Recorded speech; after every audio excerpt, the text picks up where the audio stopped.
All right. So the question, and this is chapter 6 in your book, aren't Christians just a bunch of hypocrites? Okay. So you got a young person who comes to you and says, I'm tired of the hypocrites in the church, Bobby. Okay. What do you say to them? Well, how do you get them to think through this issue?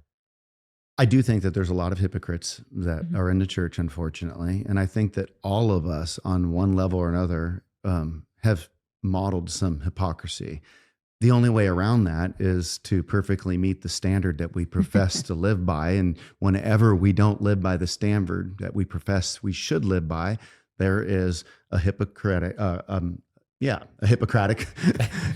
Something didn't sound right about that, right? But there was a hypocritical moment there. Thank you, Brett, for helping me out. I can always count on you to pull me out of a self-dug ditch. But I think you could just say something like this too, bring out a syllogism like, well, does this mean that Christianity isn't true? Because what you're saying, it would be like this. If there's hypocrisy in the church, then Christianity isn't true. Premise A. Premise B, there is hypocrisy in the church. Conclusion, therefore Christianity's wrong. Well, what's wrong with the syllogism? Well, premise A, just because there's hypocrisy in the church doesn't mean it's not true. In fact, Jesus addressed the hypocrisy. Paul called Peter out on his hypocrisy when he, had a weak moment of not hanging out with the Gentiles. And so we can all have those moments. And Jesus died for our hypocrisy. And he was the only one who was never truly a hypocrite.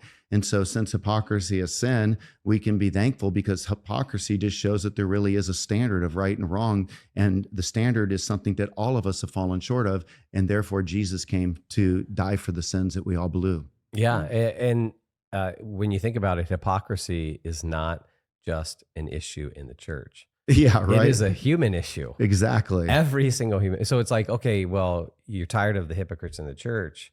What about the hypocrites that aren't in the church? How do you deal with those folks as well? So there's this kind of hypocrisy amongst all of us, absolutely, which points to a problem, and that's what you said, right? It points to the one who was never a hypocrite to kind of help solve that problem. Yeah, I was thinking, especially with your own kids, if they're kind of appalled by the hypocrisy in the church. I love what you said, Bobby, because at first it's like, we don't get defensive. We just actually admit what we know is true. Yes, there are hypocrites in the church, and we've all been hypocritical at times. But then to not just point our kids to outside of the church too, but actually to their own lives too, and say, well, you aren't suggesting that you've never been a hypocrite.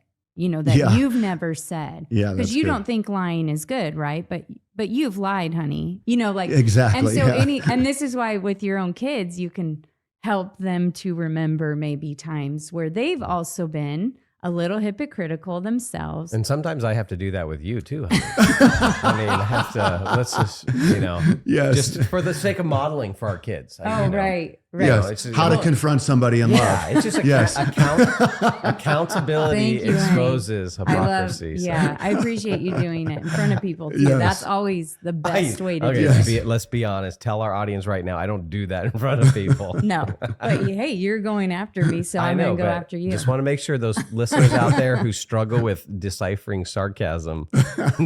Well, if anyone's listened to more than one episode, they know that you fluent in sarcasm. Right. I think some of the criticism we've gotten on my sarcasm has made me a little more sensitive. Really? Well, when I say we wouldn't be as good of friends if you weren't sarcastic, because that's what makes me bond to you. So, exactly. It's a friendship building component and feature of your personality. Oh, it's a love language.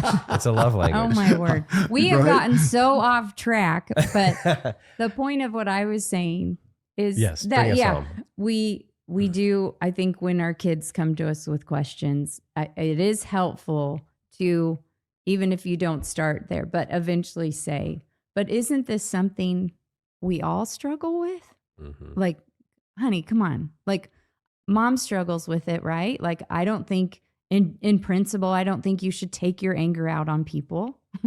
I would agree with that. But then I do that, and so we all do that. And that's not to dismiss some of the huge hypocrisies of like a pastor who's preaching this stuff and then he's living this. Well, and Bobby deals with that in chapter 7. That's what I love, Bobby, because you don't run away from the issues. You you talk about it. It is this, yeah, okay, let's talk about it and acknowledge it first.